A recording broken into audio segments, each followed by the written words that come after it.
Photosynthetic protist के बाद में सेकंड ग्रुप है decomposer protist.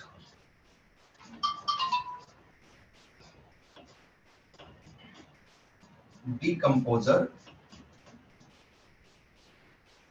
Protist. Decomposer protist के ग्रुप को हम, जैसे हमने डिफरेंट ग्रुप्स को अलग अलग नेमिंग दिया, वैसे लाइक क्राइसोफाइट्स को हमने डायटम डेजमिट्स वहां पर मेनली ग्रुप रखते हैं उसमें। फिर पायरोफाइटा में हम मेनली डाइनोफ्लैगेलेट ग्रुप रखते हैं। ओके, और वैसे ही हमने यूग्लिनोफाइटा में यूग्लिना ग्रुप रखा था। डीकंपोजर प्रोटिस्ट में, डीकंपोजर प्रोटिस्ट को हम टर्म देते हैं slime moulds. Slime moulds. Okay, क्यों ये टर्म देते हैं? जैसे हमने डायटम्स को इसलिए कहा था डायटम्स क्योंकि एक सिंगल स्ट्रक्चर है, यूनिसेलुलर स्ट्रक्चर है, लेकिन सेल वॉल दो पार्ट्स में डिवाइडेड है, इसलिए डायटम।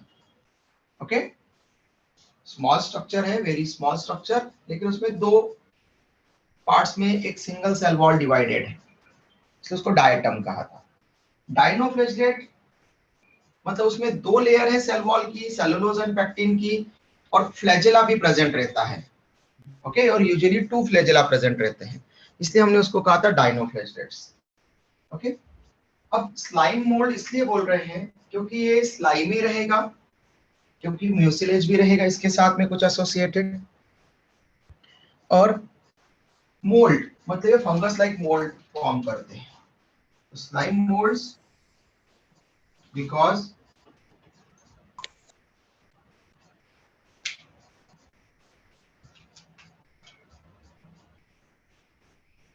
स्लाइमी रहेंगे ड्यू टू म्यूसिलेज और म्यूकस। ओके, तो म्यूसिलेज और म्यूकस की प्रेजेंस के कारण ये स्लाइमी रहेंगे। ओके, स्लिपरी रहेंगे। एंड मोल्ड्स क्यों? मोल्ड्स इसलिए टर्म यूज की है क्योंकि बिकॉज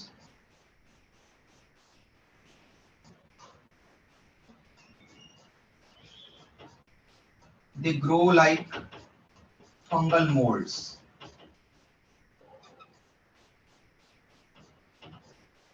फंगस के जैसे मोल्ड्स ग्रो होते हैं वैसे ही ये ग्रो होते हैं। जैसे आपने एक कॉमन ब्रेड मोल्ड पढ़ा होगा, क्या होता है बेटा bread mould? Common bread mould कौन है?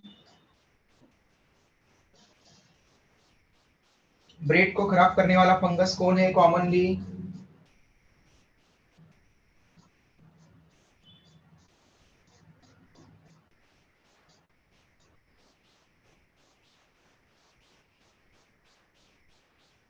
यीस्ट? नहीं बेटा, ब्रेड को खराब करने वाला, ब्रेड को बनाने वाला नहीं। ईस्ट ब्रेड प्रिपरेशन में लगता है। Bread, yes, fungus. हाँ वही तो पूछ रहा मैं, कौन सा फंगस? ब्रेड को स्पॉइल करने वाला, ब्रेड के ऊपर फीड करने वाला, राइजोपस? ब्रेड को, yes very good, Rhizopus. It is Rhizopus.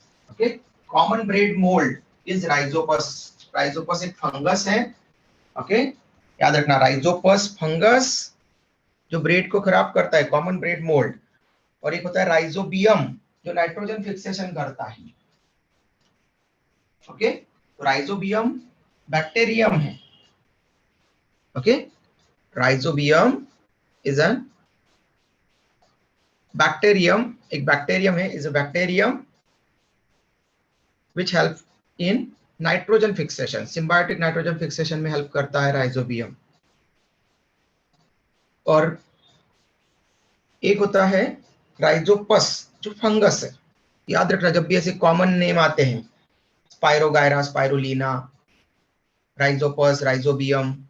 Okay, ऐसे जब कॉमन नेम जब आए ना किसी ऑर्गेनिज्म के, तो आप ध्यान रखा करो उससे रिलेटेड क्या टर्म है। ओके, तो राइजोपस कॉमन ब्रेड मोल्ड है, तो जैसे वो ग्रो करता है ब्रेड के ऊपर, उसी तरह से ये भी डिकम्पोजर प्रोटीज भी ग्रो करते हैं। जो कोई ऐसा मटेरियल है, जैसे कि कोई डिके मटेरियल है, कोई जो है वो प्लांट से डिटैच हो चुका है, या किसी एनिमल बॉडी का पार्ट है जो डिटैच हो चुका है, उनके ऊपर।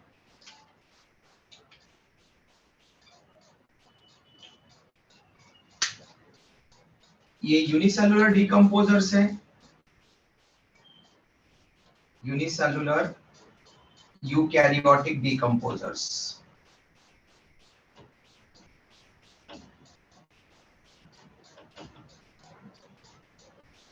ओके, क्योंकि हमने बैक्टीरिया को कहा था यूनिसेलुलर प्रोकैरियोटिक डिकम्पोजर, फंजाई को हम बोलते हैं मल्टीसेलुलर यूकैरियोटिक डिकम्पोजर, तो स्लाइम मोल्ड्स क्या हो गए, यूनिसेलुलर यूकैरियोटिक डिकम्पोजर। ओके, इसीलिए यूनिसेलुलर यूकैरियोट है, इसलिए इनको रखा गया है किंगडम प्रोटिस्टा। डिकम्पोजर है तो किस टाइप के डिकम्पोजर है ये? तो ये यूजुअली सेप्रोफाइटिक टाइप के डिकम्पोजर्स, डिकम्पोजर प्रोटिस्ट यूजुअली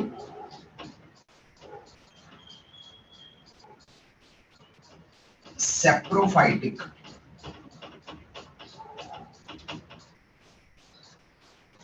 ये सेप्रोजोइक बहुत कम है, ये ज्यादातर सेप्रोफाइटिक है। सेप्रोफाइटिक का मतलब कौन बताएगा?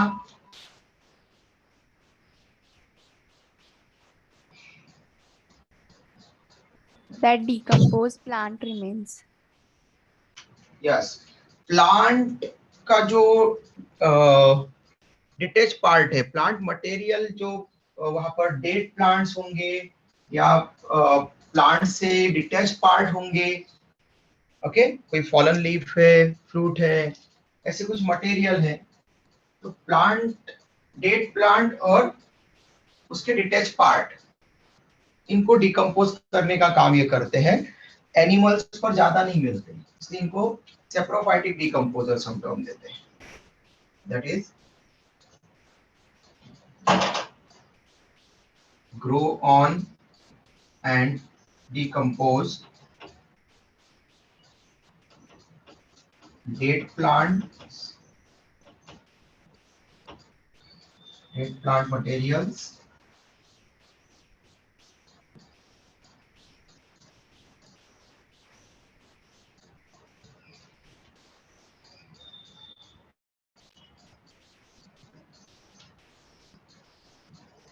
rotten vegetables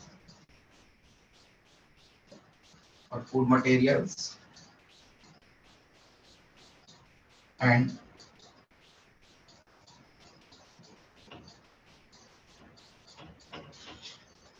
detached parts of plant।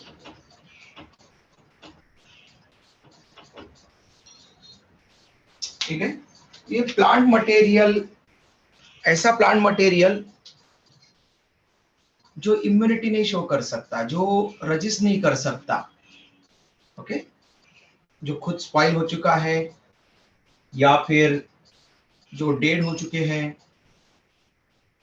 या फिर लिविंग, अपने लिविंग मेन बॉडी से डिटैच हो चुके हैं, उनको ये अफेक्ट करते हैं, उनको डिकम्पोज करते हैं। okay? अब नेक्स्ट, इनका न्यूट्रिशन तो हमें पता चल गया। ओके, हैबिटेट, ये कहाँ मिलेंगे? जहां पर ऐसे प्लांट पार्ट्स मिलेंगे तो उनके पास में ये ग्रो करेंगे, जैसे किसी ट्विग वगैरह पड़ी हुई है उसके अलोंग ये ग्रो करेंगे। ओके, तो ग्रो अलोंग डेड और डिकम्पोज मटेरियल डिकेड मटेरियल और fallen leaf, twigs. Okay, branch और ट्विग में क्या डिफरेंस होता है बेटा?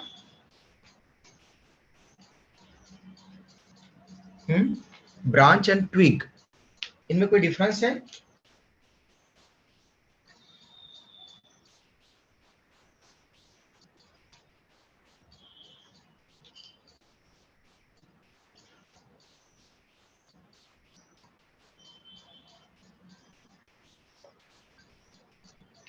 ट्री के अलॉन्ग ग्रो कर रहे हैं हम, ये बोल रहे हैं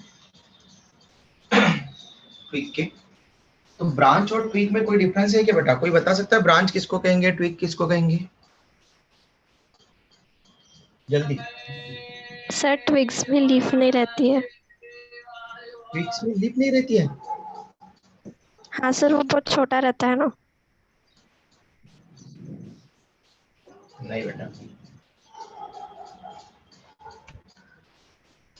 देखो ब्रांच मतलब प्लांट डायरेक्ट प्लांट से निकलने वाला कोई एक्सियल, वहां पर एक्सियल स्टेम को हम बोलेंगे ब्रांच। वहां पर स्टेम से निकलने वाली एक वहां पर एक्सिस, ओके, जिसके ऊपर लीव्स बियर कर सकती हैं। ओके, तो उसको हम बोलते हैं ब्रांच। लेकिन that type of branch which may also bear flower और bud, उसके पास में फ्लावर हो या बर्ड हो, ओके, उसको हम कहेंगे twig। That type of branch which also bear flower और bud, ओके, उसको हम twig कहते हैं। ध्यान रखना। किसी कोई डाउट है इसमें? समझ में आया बेटा? हेलो, समझ में आया ब्रांच और ट्विग में difference? Yes, sir. Yes sir. Good. Now अब इनकी ग्रोथ के बारे में डिस्कस करते हैं। तो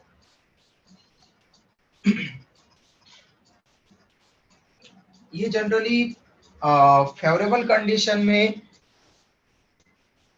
फ्लरिश होंगे, ग्रो करेंगे अच्छा।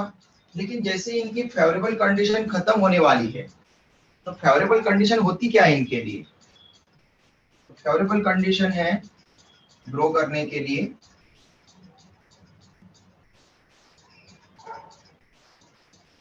Hot and humid environment,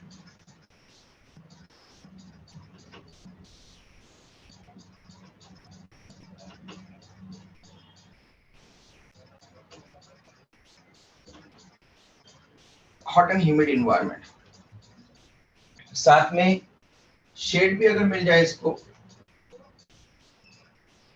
shady places. Okay, मतलब ये अंडरनीथ किसी प्लांट वगैरह के या पत्तियों के नीचे भी ग्रो कर सकते हैं वहां पर। तो ये उनके लिए फेवरेबल इन्वायरमेंट है। मतलब टेम्परेचर अगर ज्यादा है लेकिन साथ साथ में मॉइस्चर भी अवेलेबल है इन्वायरमेंट में, ओके, तो ऐसी कंडीशन और शेडी प्लेसेस पर ये वहां पर ज्यादा ग्रो करेंगे। मार्शी प्लेसेस पर, शेडी प्लेसेस पर तो ज्यादा अच्छे से ग्रो करेंगे, और हॉट एंड ह्यूमिड इन्वायरमेंट में, ठीक है। तो जैसा फंगस के लिए फेवरेबल टेम्परेचर, फेवरेबल कंडीशन होती है, वो इसी तरह की इनके लिए भी है। लेकिन तब क्या होगा जब ये कंडीशन नहीं है, अनफेवरेबल कंडीशन हो, तब क्या करेंगे?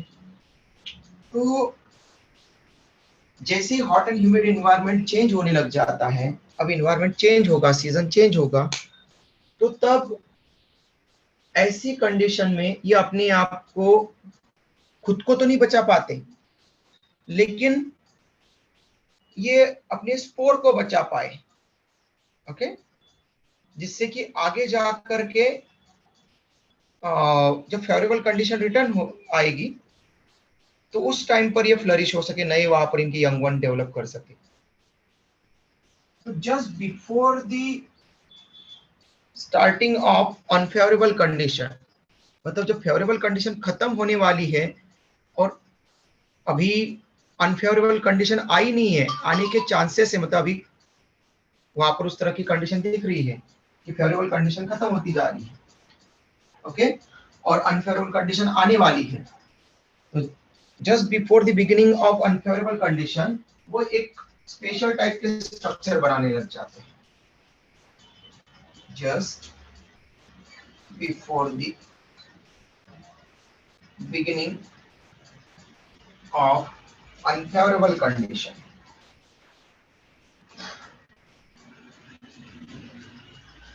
ओके, अनफेवरेबल कंडीशन स्टार्ट होने के पहले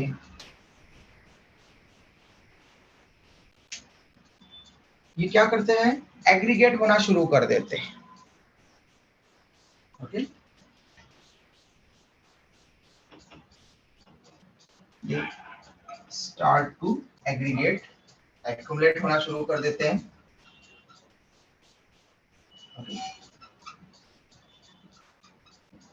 एक्यूमुलेट होना शुरू कर देंगे। एग्रीगेट होना मतलब कि जमा हो जाएंगे एक साथ में, और एग्रीगेट और एक्यूमुलेट होकर के एक स्ट्रक्चर बनाने लग जाते हैं जो सेवरल फीट तक स्प्रेड हो सकता है, okay.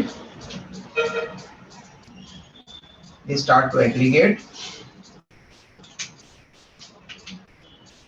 And form a structure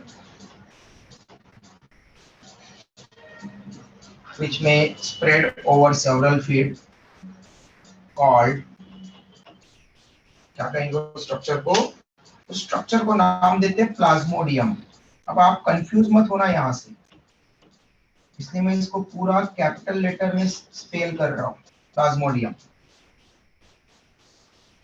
Plasmodium ये जो स्ट्रक्चर हम पढ़ रहे हैं अभी, ये पढ़ रहे हैं हम स्लाइम मोल्ड्स में, डिकम्पोजर प्रोटिस्ट में। ये स्ट्रक्चर का नाम है जो फेवरेबल कंडीशन में बनेगा, ठीक है।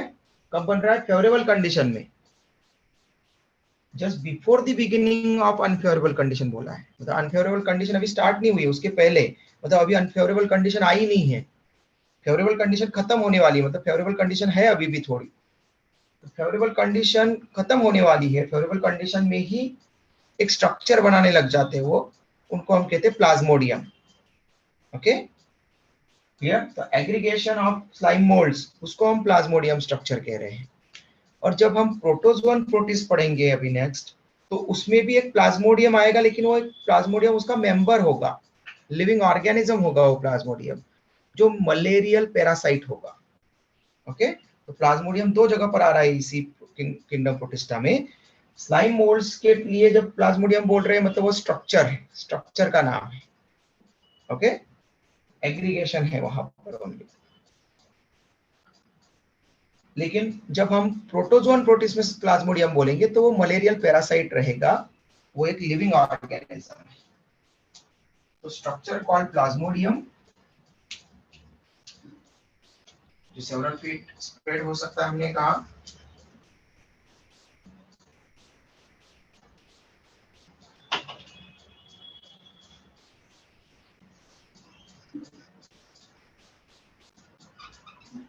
which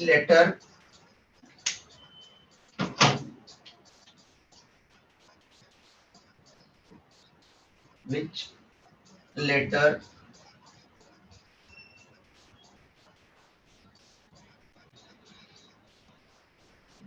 form fruiting body, okay, जो आगे जाकर के क्या बनाएगा, फिर fruiting body, okay. Fruiting body, ये ध्यान रखना, जब भी हम फंगस या फंगस लाइक ऑर्गेनिज्म मतलब स्लाइम मोल्ड्स, तो फंगस और स्लाइम मोल्ड्स की जब जब बात करेंगे, तब उनमें जो स्पोर्स बियरिंग स्ट्रक्चर होगा, जिस पर स्पोर आ सकते हैं, वो स्ट्रक्चर को हम कहते हैं fruiting body, okay. Fruiting body is that structure present in slime molds and fungi which may produce or bear spores, okay। तो स्पोर जिसमें बनेंगे या स्पोर जिसके ऊपर रह सकते हैं, ऐसे स्ट्रक्चर को हम फ्रूटिंग बॉडी कहते हैं, स्लाइम मोल्ड्स में एंड फंगस में फॉर्म फ्रूटिंग बॉडीज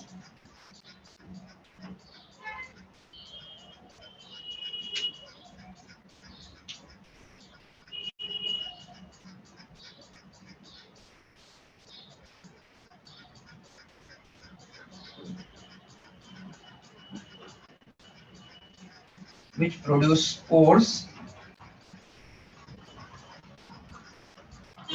जिनके ऊपर स्पोर्स बनेंगे। और जब ये स्पोर्स बनते हैं फ्रूटिंग बॉडी के ऊपर, तो ये स्पोर्स में थिक सेल वॉल होती है, which produce spores having thick cell wall. और ये सेल वॉल किससे बनेगी बेटा? स्लाइम मोल्ड्स में सेल वॉल किससे बनती है? बैक्टीरिया में पेप्टाइड और ग्लाइकन से, मतलब अमीनो एसिड और शुगर से। प्लांट में सेलुलोज से। ओके, तो स्लाइम मोल्ड्स में किससे बनेगी? Chitin. Yes, very good, chitin से। Thick cell wall made up of chitin, इसलिए मैं ब्रैकेट में यहाँ पर लिख रहा हूँ काइटिनस। काइटिनस मतलब काइटिन से बनी हुई। Okay, made up of chitin. तो cell wall which is chitinous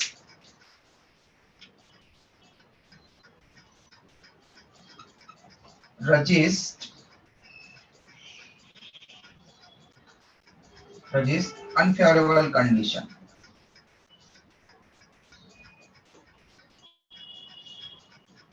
okay, तो इस स्पोर्स के ऊपर सेल वॉल है, थिक सेल वॉल, और इस थिक सेल वॉल के कारण वो रजिस्ट कर पा रहे हैं अनफेवरेबल कंडीशन को।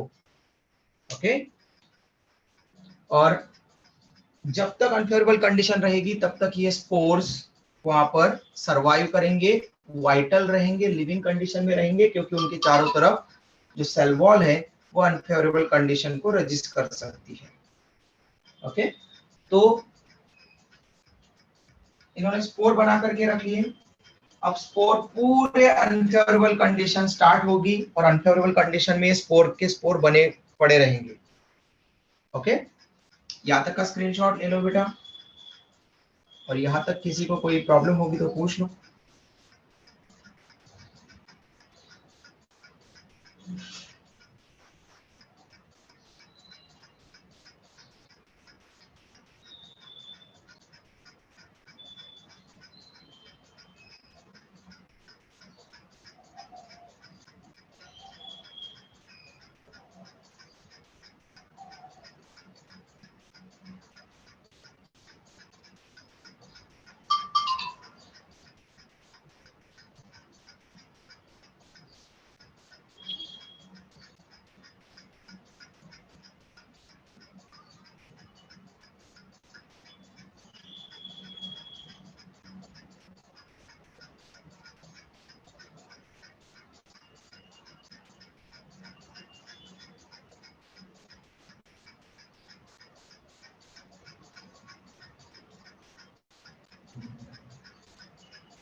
डन?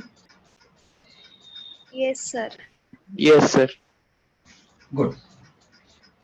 ओके, तो स्पोर्स अनफेवरेबल कंडीशन में है। अब मतलब प्लाज्मोडियम ये स्ट्रक्चर बन गया था just before the beginning of unfavourable condition, फिर फ्रूटिंग बॉडीज बनी उससे। ओके, तो उससे वो लीड किया फिर उसने फ्रूटिंग बॉडीज को, और फ्रूटिंग बॉडीज ने स्पोर बनाए। अब अनफेवरेबल कंडीशन स्टार्ट हो गई। ओके, स्पोर्स अनफेवरेबल कंडीशन के पहले बन गए थे, और अब अनफेवरेबल कंडीशन स्टार्ट हो गई, तो पूरी अनफेवरेबल कंडीशन जब तक रहेगी तब तक स्पोर वैसा का वैसा पड़ा रहेगा। Okay, as such. बट जैसे फेवरेबल कंडीशन रिटर्न होगी, मतलब अनफेवरेबल कंडीशन के बाद में वापस से हॉट ह्यूमिड इन्वायरमेंट वहां पर आएगा, तो अब ये स्पोर्स जर्मिनेट होना शुरू कर देंगे।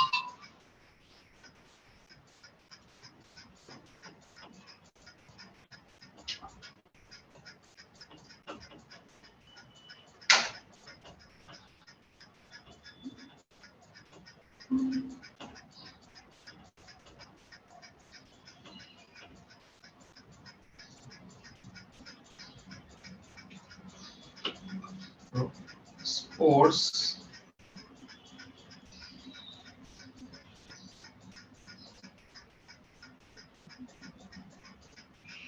germinate to form slime molds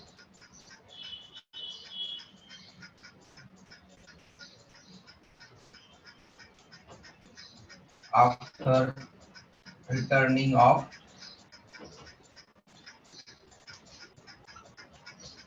favorable condition.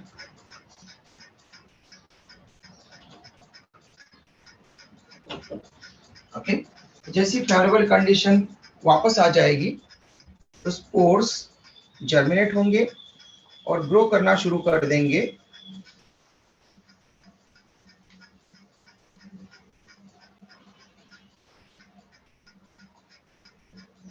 और नए स्लाइम मोल्ड्स बनाएंगे। ये spores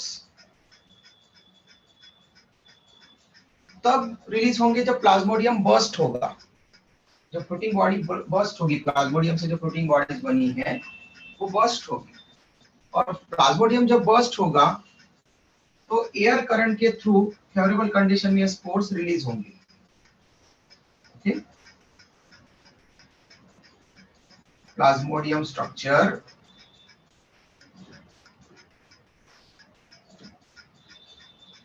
burst during favorable condition, favorable environment जब हो जाएगा वापस से favorable conditions, and spores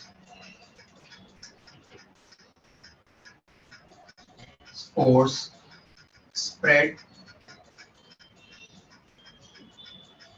through air current.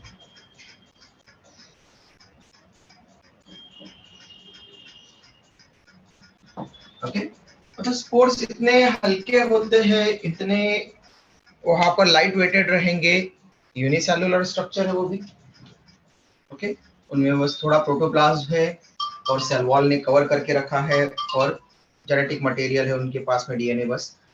तो वो इतने लाइट वेटेड है कि और माइक्रोस्कोपिक है कि जैसे वो स्पोर्स प्लाज्मोडियम बर्स्ट होने के बाद में स्पोर्स जो है रिलीज होंगे एयर में, एक तरह से शावरिंग होगा उनका, वो रिलीज होंगे और एयर के साथ में बह करके वो अलग अलग वहां पर फेवरेबल इन्वायरमेंट जहां तक है वहां तक वो जा करके जर्मिनेट होंगे, फिर गिर करके जर्मिनेट होंगे। ओके बेटा, इसका भी स्क्रीनशॉट ले लो, फिर हम प्रोटोजोन प्रोटीन स्टार्ट करते हैं। किसी कोई डाउट है? स्क्रीनशॉट ले लो इतना भी, प्रोटोजोन प्रोटीन स्टार्ट करते हैं फिर।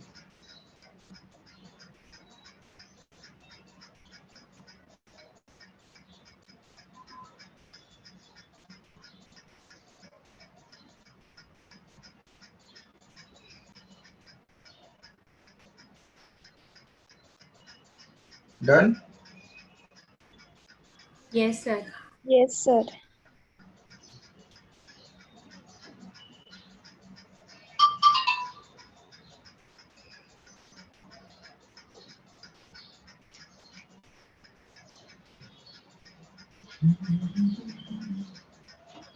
नंबर 3, फर्स्ट वाला ग्रुप हमने पढ़ा था फोटोसिंथेटिक प्रोटीज, सेकंड पढ़ा हमने स्लाइम मोल्ड्स, और अभी लास्ट ग्रुप है प्रोटोजोन्स का।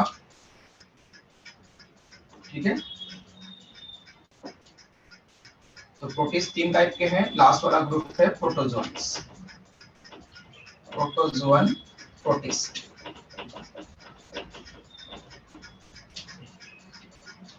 As the name suggests, protozoan, zoo और जुअन मतलब एनिमल से रिलेटेड, जू और zoan it means related to animals.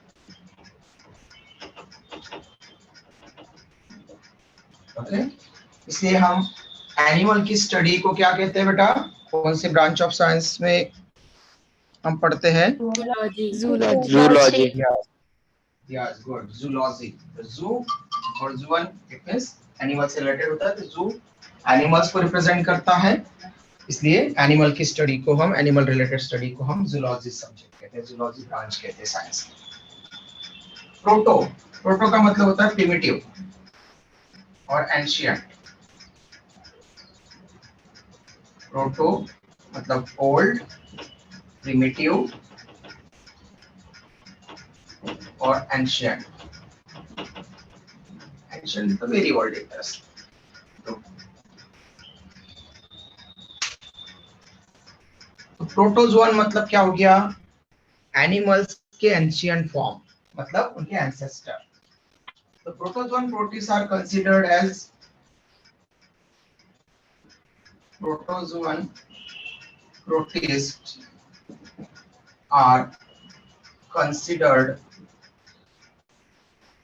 as ancestors of animals. Why? क्या रीजन हो सकते हैं जिनके कारण हमने प्रोटोजोन प्रोटिस्ट को एंसेस्टर कह रहे हैं? कोई बताएगा?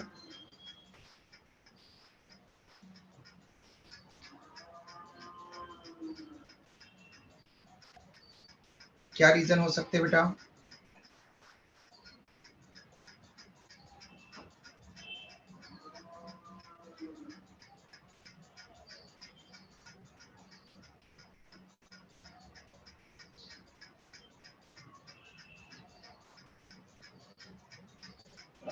Because they show heterotrophic mode of nutrition.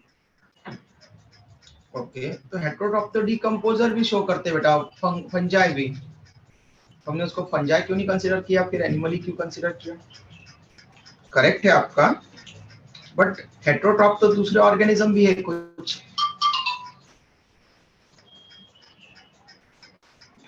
Because they live as predators or parasites.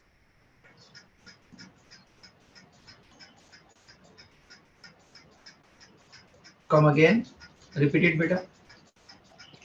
Because they are considered to be predators or parasites. All protozoans को हम पैरासाइट नहीं कह सकते बेटा, कुछ फ्री लिविंग भी होते हैं। तो क्या एनिमल पैरासाइट होते हैं क्या? क्या हम पैरासाइट हैं? No No. सर। फिर एनिमल से उनका क्या क्या मैच करता है वो दिखाना है आपको। उनको एंसेस्टर कह रहे हैं, तो इसका मतलब है कि उनमें कुछ ऐसी क्वालिटीज होना चाहिए जो एनिमल में मिलती है, एनिमल लाइक मिलती है, और वो एनिमल नहीं है, वो यूनिसेलुलर है, और फिर उनसे फिर मल्टीसेलुलर एनिमल्स डेवलप हुए होंगे, ऐसा हम कंसीडर कर सकते हैं। तो इसका रीजन है बिकॉज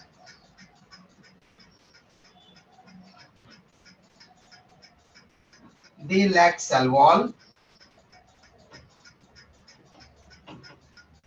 ठीक है, उनमें सेल वॉल नहीं होती, जैसे एनिमल्स में सेल वॉल नहीं होती।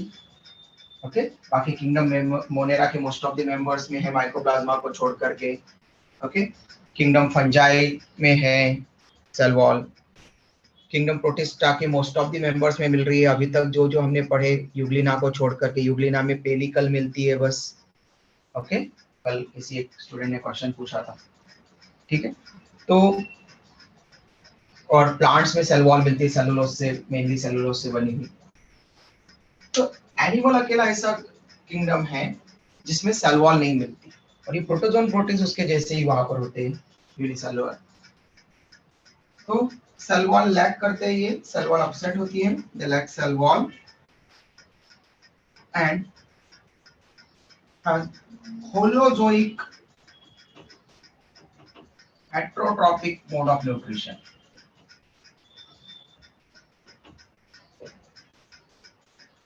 Holozoic heterotrophic mode of nutrition. Okay, Holozoic heterotrophic. Okay, heterotrophic mode of nutrition तो बहुत सारे ऑर्गेनिज्म का है, लेकिन होलोजोइक मतलब कि फूड को ओरल कैविटी में या अपर्चर में ओपनिंग में इंट्रोड्यूस करवाना, ये ओनली एनिमल का कैरेक्टर है। एनिमल्स में ही ओपनिंग के अंदर फूड को इंट्रोड्यूस किया जाता है। फंजाई अपने फूड को पहले बाहर सेमी डिकम्पोज करता है, अब्जॉर्बेबल फॉर्म में बदलने के लिए वो अपने कुछ सिक्रीशंस को फूड के ऊपर बाहर रिलीज करता है, और फिर बाहर जब वो सेमी डाइजेस्टेड हो जाता है और अब्जॉर्बेबल फॉर्म में कन्वर्ट हो जाता है, तब वो अपने अंदर अब्जॉर्ब करता है, फिर फाइनल डाइजेशन करता है फंगस। लेकिन हम ऐसा नहीं करते। हम क्या करते हैं, हम या कोई भी एनिमल फूड को ओपनिंग माउथ के अंदर एंटर करवाते हैं। ओके, एक ओरल कैविटी होती है, ओपनिंग होता है, और जो जैसे स्पॉन्जेस में हम वहां पर ओपनिंग्स होगी जिनको ऑस्टिया बोलेंगे।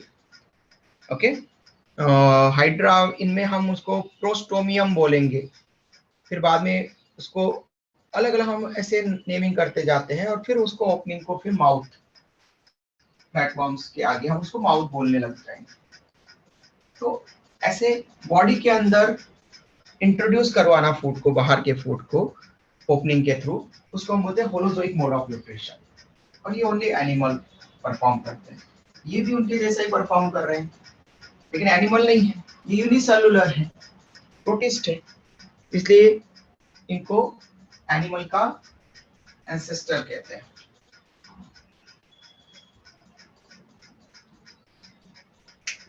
इनसे ही मल्टीसेलुलर एनिमल्स डेवलप हुए होंगे। यूनिसेलुलर एनिमल लाइक ऑर्गेनिज्म से मल्टीसेलुलर एनिमल्स डेवलप हुए होंगे, इवॉल्व हुए होंगे, ऐसा हम कंसीडर करते हैं।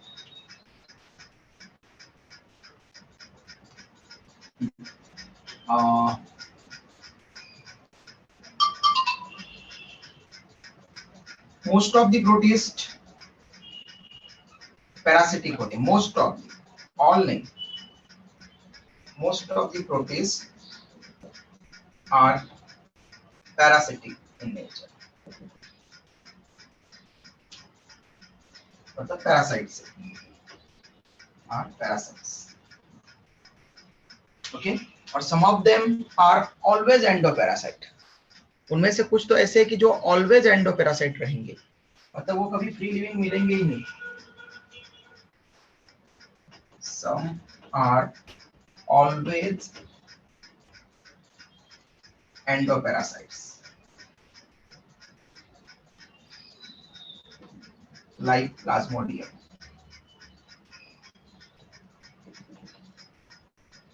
प्लाज्मोडियम, यहाँ पर प्लाज्मोडियम प्रोटोजोन में पढ़ रहे हैं, मतलब यहाँ पर क्या है, ये malarial parasite.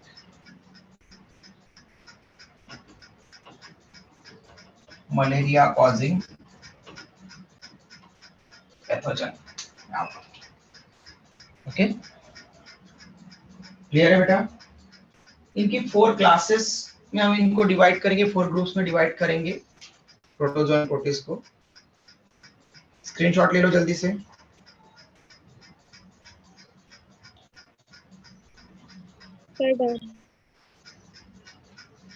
Very good.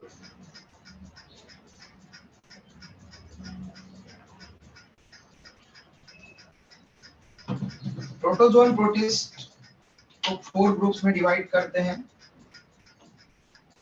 First amoeboid protozoan protist, second flagellated protozoan protist, third ciliated protozoan protist, and fourth sporozoan protozoan protist. Okay, तो 4 ग्रुप्स वहां पर है।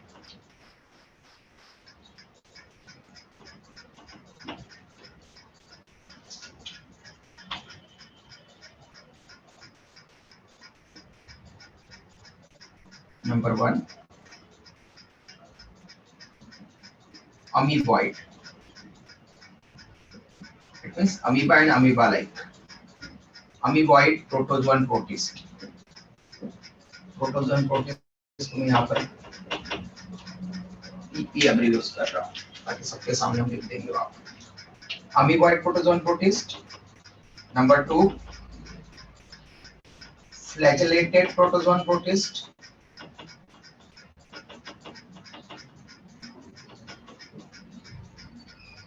Third,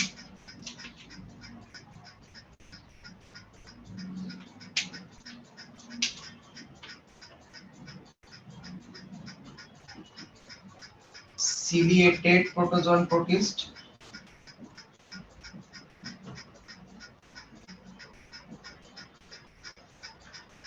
and last sporozoan protozoan protist.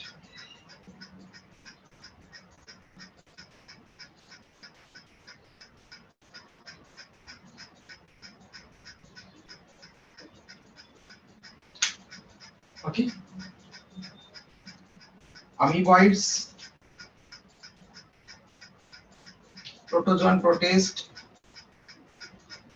कुछ फ्रेश वाटर में मिलते हैं, fresh water forms, कुछ marine water में मिलते हैं, सी वाटर फॉर्म्स, और कुछ मॉइस्ट सॉइल में भी मिलते हैं। ओके, तो हैबिटेट, इनके रहने का जो जगह है वो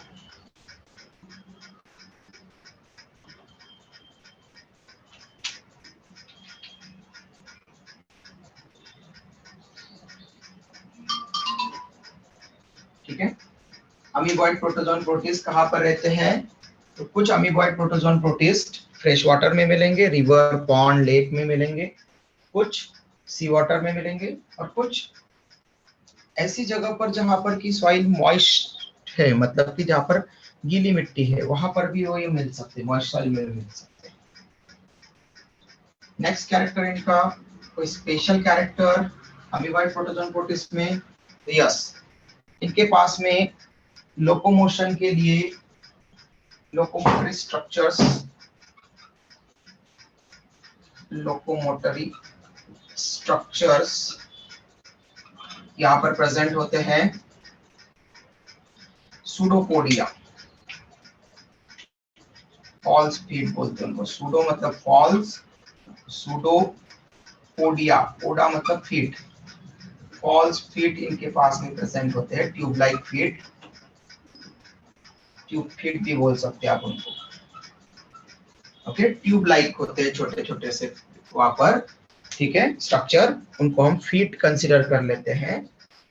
ओके, तो वहां पर ट्यूब फीट, और ये तो पैर नहीं है, ठीक है, फुट नहीं है प्रॉपर, क्लियर, वहां पर ट्रू फुट नहीं है, तो इसलिए उसको बोलते हैं सूडोपोडिया, फॉल्स फीट।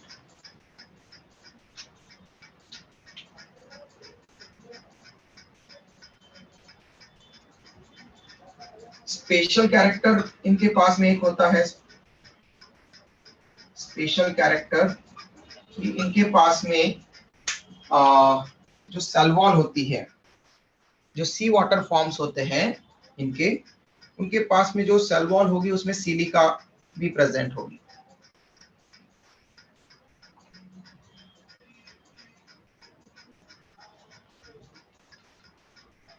ओके, तो सी वाटर फॉर्म्स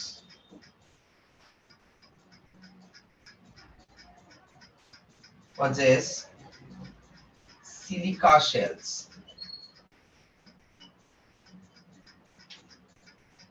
Okay, ध्यान रखना है, सिलिका कंटेनिंग सेल्स यहाँ पर होते हैं। इनके एग्जांपल्स, मेंबर्स, अगर आपको इनके मेंबर्स बताने हैं तो इनका मेंबर्स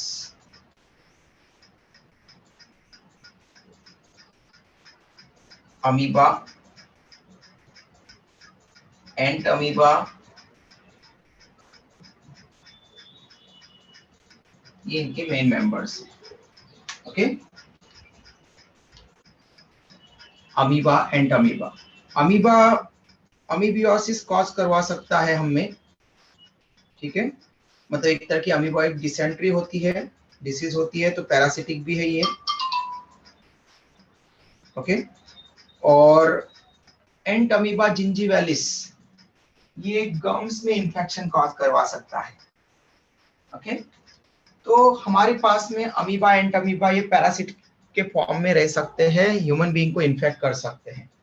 अमीबा मेनली इंटेस्टाइन को इन्फेक्ट करता है, अमीबियोसिस कॉज करवाता है, मतलब अमीबॉइक डिसेंट्री बोलते हैं उसको, जिसके कारण डायरिया होता है, और जो फीकल मटेरियल है उसमें व्हाइट म्यूकस लाइक वहां पर फीकल मटेरियल निकलता है, तो उसमें अमीबा का इन्फेक्शन हो सकता है। तो उस म्यूकस को चेक करके फिर डॉक्टर वहां पर पैथोलॉजिस्ट वहां पर जो है वो वहां पर डिटेक्ट करते हैं कि अमीबा है या नहीं है।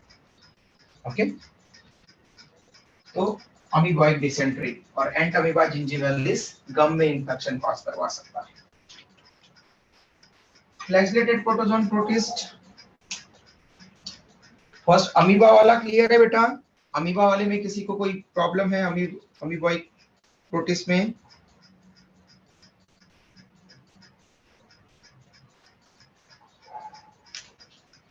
नहीं, इसमें दो तरह के ग्रुप्स यहाँ पर भी मिलते हैं, फ्री लिविंग। जो फ्री लिविंग होंगे वो वाटर फॉर्म्स होंगे, फ्रेश वाटर फॉर्म्स और रिवर में मिल सकते हैं, मतलब या सी वाटर फॉर्म हो सकते हैं। लेकिन इसमें कुछ पैरासिटिक फॉर्म भी होते हैं जो डिफरेंट डिसीजेस कॉज करवा सकते हैं। लोकोमोटरी स्ट्रक्चर तो यहाँ पर क्लियर हो रहा है कि फ्लैजेलेटेड प्रोटोजोन प्रोटिस्ट, तो मतलब फ्लैजेला प्रेजेंट है इनके पास। लोकोमोटरी स्ट्रक्चर फ्लैजेला, फ्लैजेला से ये मूवमेंट करेंगे। क्लियर? क्लियर है बेटा? किसी को डाउट यहाँ तक? किसी की आवाज नहीं आ रही है? No sir. ओके, स्पेशल यहाँ पर जो है ये कैरेक्टर यहाँ पर है कि पैथोजेनिक होते हैं, बहुत सारे डिसीजेस कॉज करवा सकते हैं। इनके मेन मेंबर्स है जैसे ट्रिपेनोसोमा, ट्रिपेनोसोमा दिख रहा है कि ट्रिपेनोसोमा जो मैंने लिखा वो ओके, थोड़ा सा आना पड़ेगा नीचे। ओके, अब दिख रहा है ना बेटा ट्रिपेनोसोमा? Yes sir. तो ट्रिपेनोसोमा लाइक जो फ्लैजेलेटेड होते हैं, ट्रिपेनोसोमा क्रूजी, ट्रिपेनोसोमा गैम्बियन, तो ट्रिपेनोसोमा ये कुछ डिसीजेस कॉज करवाता है जैसे African sleeping sickness. Okay, ciliated protozoan protist. Okay, इनमें से भी कुछ फॉर्म सी वाटर फॉर्म होते हैं, कुछ फॉर्म यहाँ पर फ्रेश वाटर फॉर्म्स होंगे और कुछ पैरासिटिक होते हैं। इनके पास में लोकोमोटरी स्ट्रक्चर सीलिया प्रेजेंट होते हैं, सीलिया से मूवमेंट करेंगे। फ्लैजेला एब्सेंट होते हैं, इनके पास में ओनली सीलिया से मूवमेंट होगी। ओके, सीलिया पूरी बॉडी पर हो सकते हैं और सीलिया के कारण ओपनिंग वहां पर बन सकती है, जिसको बुलेट लाइक ओपनिंग वहां पर बन सकती है। ओके, आपने पैरामीशियम 9th-10th में पढ़ा होगा बेटा। पैरामीशियम का स्ट्रक्चर आपने देखा होगा, तो पूरा वहां पर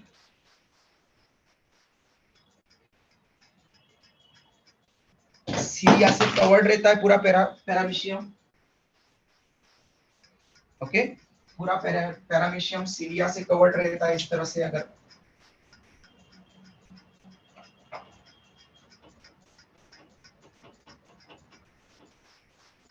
सीलिया पूरी बॉडी को कवर करेगा और जब उसको फूड इनगल्फ करना है तो वो अंदर की तरफ ऐसी एक कैविटी बना देता है जिसको हम बोलते हैं बुलेट लाइक कैविटी, जिसके कारण फूड एंटर कर सकता है। तो bullet like cavity, okay, gullet मतलब वहां पर इसोफेगस फूड पाइप की ओपनिंग को हम गुलेट कहते हैं। तो ऐसी एक ओपनिंग कॉज करवा देता है जो जिसके कारण फूड को वो इस गुलेट में कैविटी में इंट्रोड्यूस करवा सकता है, जिससे फूड अंदर बॉडी में जा सकता है। तो गुलेट लाइक कैविटी ये फॉर्म करते हैं सीलिया की हेल्प से। इसके एग्जांपल तो पैरामीशियम मेजर एग्जांपल हो जाएगा इसका, पैरामीशियम। लास्ट है स्पोरोजोन प्रोटोजोन प्रोटीज, ये ऑलवेज एंडोपैरासाइट होते हैं, ऑलवेज एंडोपैरासाइट मतलब इनका कोई भी फॉर्म फ्री लिविंग नहीं रहता, हमेशा ये किसी न किसी होस्ट के अंदर होते हैं। लोकोमोटरी स्ट्रक्चर्स इसलिए एब्सेंट होते हैं, इनको कोई लोकोमोशन करने की जरूरत नहीं है, वेक्टर या कैरियर इनको एक जगह से दूसरी जगह अपने आप ले जाता है। मतलब इनका जो प्राइमरी होस्ट होता है वो मेन होस्ट के पास अपने आप ले जाता है, तो इनको मूवमेंट करने की जरूरत नहीं है। या तो एक कुछ डिसीज वाले पेशेंट के पास में रहेंगे मेजर होस्ट के पास, या फिर प्राइमरी होस्ट के पास में रहेंगे, हमेशा फ्री कभी भी नहीं रहेंगे। ऑलवेज एंडोपैरासाइट अंदर रहेंगे हमेशा बॉडी के अंदर होस्ट की। ओके, डिसीज कॉजिंग है ये, डिसीज कॉज करवाते हैं, लाइक मलेरिया डिसीज कॉज करवाता है प्लाज्मोडियम, इसका एग्जांपल हो जाएगा प्लाज्मोडियम। और बायोलॉजिकल नेम लिखते समय आप हमेशा फर्स्ट लेटर कैपिटल लिखा करो जीनस का और बाकी के सभी लेटर्स स्मॉल। ओके, एक सेकंड, वो आपको नहीं दिख रहा होगा प्लाज्मोडियम।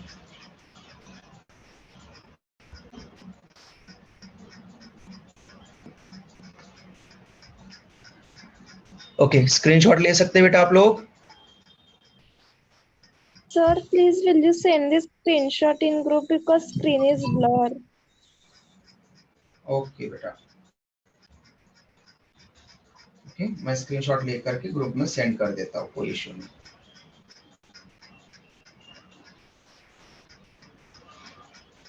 चलो सेंड कर दूंगा, ठीक है बेटा। ये हो जाता है आपका प्रोटिस्टा कंप्लीट। कल हम स्टार्ट करेंगे kingdom fungi. Excuse me, sir. Yes बेटा, Sir, can you please send the DPP of the living world again because it's not opening. Living word, Yes, sir. I had not problem. saved, that's why. ठीक है, send कर दूंगा बेटा मैं फिर से group में। Okay, Thank you, sir. ठीक है बेटा, ओके बाय, टेक केयर बेटा। Bye, sir. Thank you, sir. Thank you, sir. Bye. Bye बेटा।